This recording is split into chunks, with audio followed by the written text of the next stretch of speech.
મિત્રો નમસ્કાર। આજે અગત્યની વાત એ છે કે ભારત સરકારે 28 તારીખે સમગ્ર ભારત દેશમાં સર્વાઇકલ કેન્સર વિરોધી રસી જે લોન્ચ કરી છે તે બાબતે એક અગત્યની વાત કરવાની છે મારે। છેલ્લા 2-3 દિવસથી સોશિયલ મીડિયાની અંદર અમુક વ્યક્તિઓ દ્વારા આ જે રસી લોન્ચ કરી છે એના માટે અમુક ભ્રામક પ્રચાર કરવામાં આવે છે। વિડીયોમાં કહેવામાં આવ્યું છે કે કોરોના હતો અને કોરોના વખતે વેક્સિન આપવામાં આવી હતી, કોઈ જવાબદારી ન હતી, આમ ને તેમ ઘણી બધી વાતો કરી છે।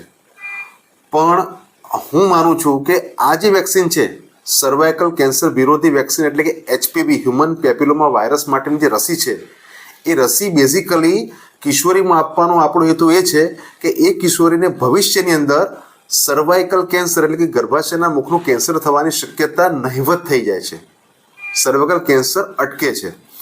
એટલે આજે અમુક વ્યક્તિ દ્વારા જે આ રીતે ભ્રામક અને ખોટો પ્રચાર કરવામાં આવે છે તો જે કોઈ વાલી મિત્રો છે એમને હું અપીલ કરું છું, વિનંતી કરું છું કે પ્લીઝ આ રસી બાબતે આપણી પાસે જો કોઈ માહિતી ના હોય, કોઈ ગેરમાન્યતા હોય તો આપના નજીકના સરકારી દવાખાના એટલે કે પ્રાથમિક આરોગ્ય કેન્દ્ર ખાતે જાઓ, તેના મેડિકલ ઓફિસર જે હોય એમને વાત કરો। આપ એઝ અ વાલી તરીકે આપણી દીકરી માટે જે રસી આપવા જે વાત છે એ વિશે સાહેબને પૂછી લો।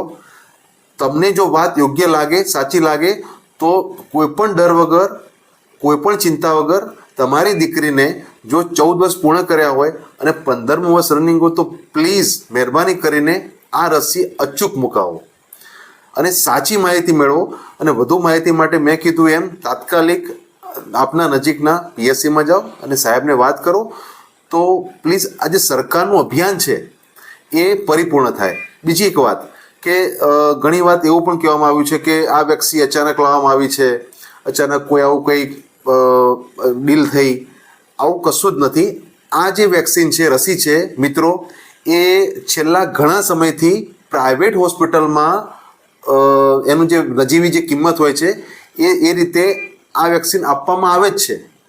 પણ હવે સરકારે વિનામૂલ્યે દીકરીઓ માટે આ જે HP વેક્સિનની વાત કરી છે એ માટે બિલકુલ વિનામૂલ્યે આપવાની છે। એટલે અમુક વિઘ્ન સંતોષી આવા જે વ્યક્તિઓ છે એમને મારી ખાસ વિનંતી છે કે પ્લીઝ ખોટો પ્રચાર ના કરો અને આવો સાથે મળીએ અને આપણે આપણી દીકરીઓના ઉજ્જવળ ભવિષ્ય માટે આગળ વધીએ। Thank you very much.